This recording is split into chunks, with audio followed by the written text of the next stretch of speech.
안녕하세요. 대치동 빅마우스입니다. 지난 영상에서는 제가 대학 지원을 하기 전에 먼저 고려해야 할 점에 대해서 말씀드렸고, 조금 이제 취업과 연관을 지어서 좀 넓은 시야를 가지고 말씀드렸다면, 이번 시간에는 당장 직면한 대학 선택에 대해서 어떤 기준을 가지고 선택을 해야 되는지 좀 더 구체화를 해보겠습니다.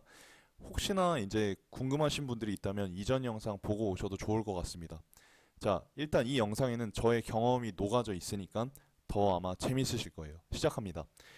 일단 지금 여러분들께서 어떤 대학에 지원을 하셔야 될 텐데, 자, 지원하시기 전에 물론 회사를 고려하는 것도 좋고 취업도 고려하는 것도 좋은데, 그 전에 먼저 여러분들께서 대학교 4학년 동안 공부하고 싶은 분야를 찾으시는 걸 제일 먼저 하셔야 합니다.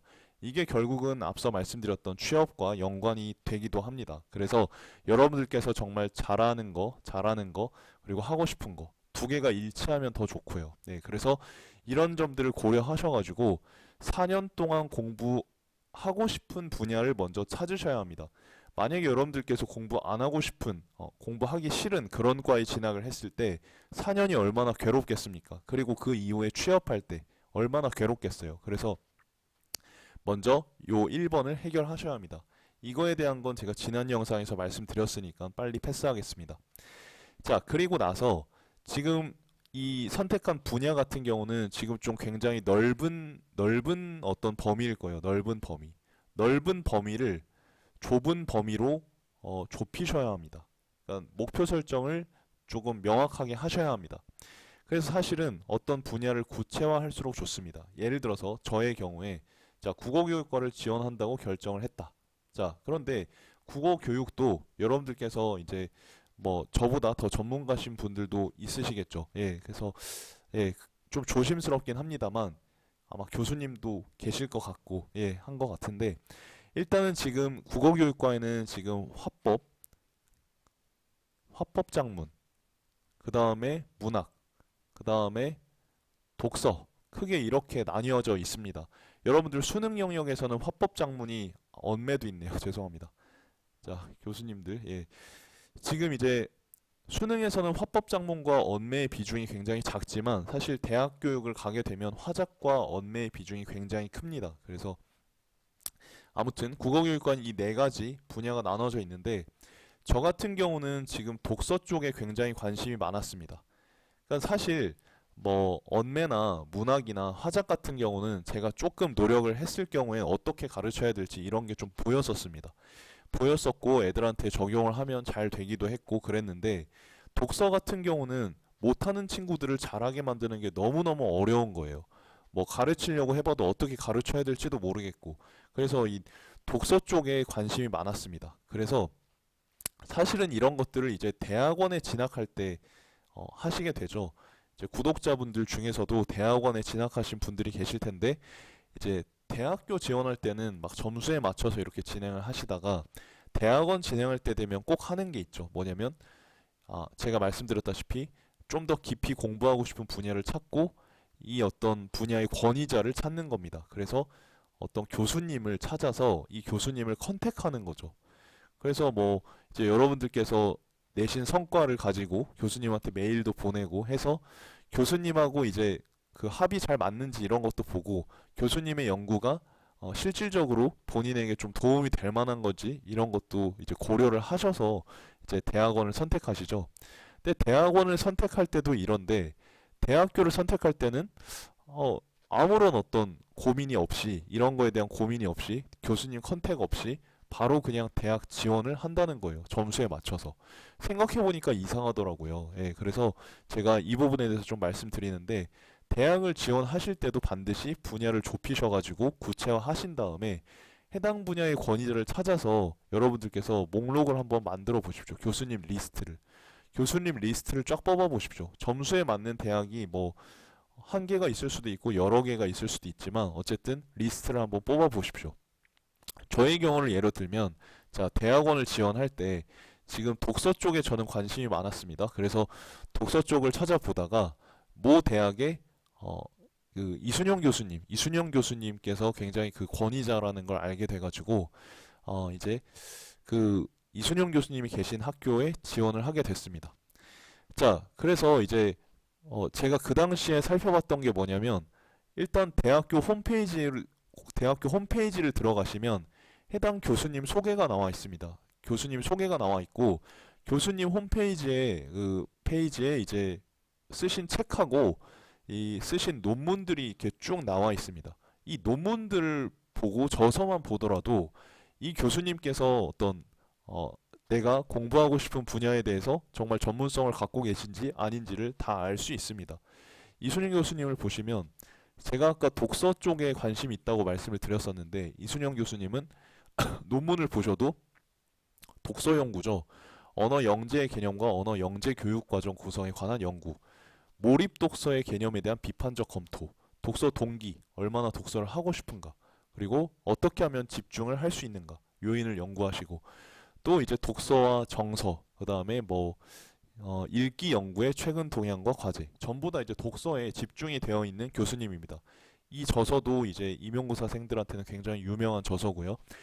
그래서 이제 이분이다, 그리고 이 학교다, 이 전공이다가 확실하게 정해진 거죠.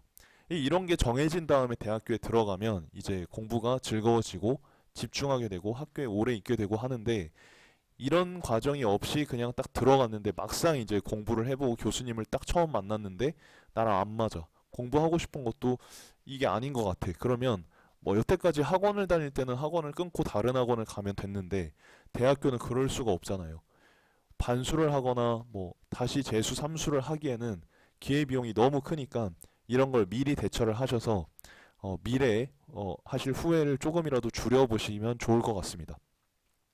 이렇게 알아보시는 것만 해도 충분해요. 이렇게 알아보신 다음에 그 다음에 대학을 바로 전략 세우셔가지고 지원을 하셔도 충분한데 조금 더 적극적인 친구들 같은 경우에는 미리 좀 교수님에 대해서 컨택을 해보면 좋습니다. 컨택이라고 해봐야 뭐 대단한 게 아니고 이메일 같은 거 한 통 보내보시면 좋아요.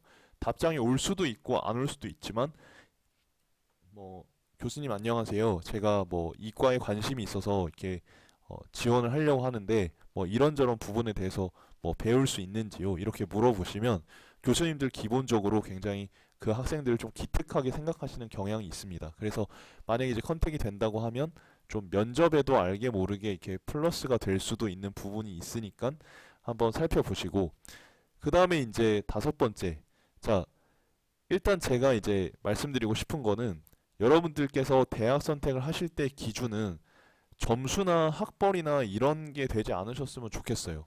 뭐 제가 여태까지 말씀드려왔던 거랑은 조금 다른 이야기이기는 한데 제가 이제 꼭 말씀드리고 싶은 건 왜냐면 그쪽으로는 워낙 강조하는 사람들도 많고 우리가 너무 잘 알고 있으니까 제가 조금 다른 관점에서 강조를 드리면 대학 선택의 기준은 나의 역량을 얼만큼 키워줄 수 있을 것인가 이게 되어야 할 것 같아요. 그리고 내가 이 대학에서 얼마나 열심히 공부할 수 있을 것인가 열심히 공부할 수 있을 것인가 이게 되어야 될 것 같아요. 그래서 지금 모습은 뭐 부족하겠지만 4년 뒤에 대학을 졸업해서 나는 이런 모습이 되어 있을 것이다. 이런 청사진을 실현시켜 줄 수 있는 대학교, 그리고 실현시켜 줄 수 있는 교수님을 찾아가시는 게 가장 좋은 기준이 되어야 된다고, 우선순위가 되어야 한다고 생각을 합니다. 정말로요. 예. 그래서 1번에서 4번까지 예, 이러한 어떤 작업을 반드시 하셔야 할 것 같다. 예. 그리고 그런 부분들을 하셨을 때 인생에서의 많은 시간과 돈을 절약하실 수 있다. 정말로. 제가 뭐 잔소리 같지만 여러분들 정말 위에서 드리는 말씀입니다. 그러면 의문을 가지시는 분들이 있죠. 그러면 점수는 대체 왜 필요한 거야? 예? 그렇게 생각하실 수 있는데 저는 정말 이런 배우고 싶은 교수님이 딱 발견이 됐을 때 정말 딱 이 교수님 아니면 안 된다 하는 교수님이 발견이 됐을 때 지원을 못하면 너무 안타깝잖아요. 점수가 안 돼서 이 학교를 놓친다고 생각해 보세요. 그러면 너무 안타깝잖아요. 그래서 저는 점수가 필요하다고 생각을 합니다. 그렇게 되고 그렇기 때문에 지금 이제 만약에 이 영상을 꿈이 좀 정해지지 않은 예비 수험생분들 혹은 뭐 N수생 분들이 보신다면 전 이렇게 말씀드리고 싶어요. 어, 지금 당장 뭔가가 안 떠올라도 괜찮습니다. 그런데 여러분들이 나중에 그런 걸 떠올리실 거거든요. 결국에 시점이 언제가 될지 모르겠지만 하고 싶은 게 생길 거예요. 가고 싶은 학교가 생길 것이고 제 영상을 보셨다면 배우고 싶은 교수님이 생길 거예요. 그럴 때 점수가 안 되면 너무 안타까우니까 그럴 때 내가 하고 싶은 걸 하기 위해서 점수를 최대한 올려놓는다라는 마인드로 공부를 하시면 좋을 것 같습니다.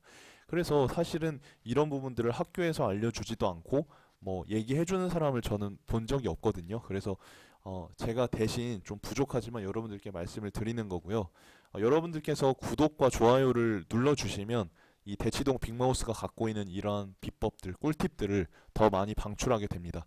예, 한번 눌러주시면 감사하겠습니다. 다음번 영상에서 더 좋은 영상, 여러분의 자녀와 여러분의 인생 그 질을 높여줄 수 있는 삶의 질 상승템을 가지고 또 찾아오겠습니다. 감사합니다.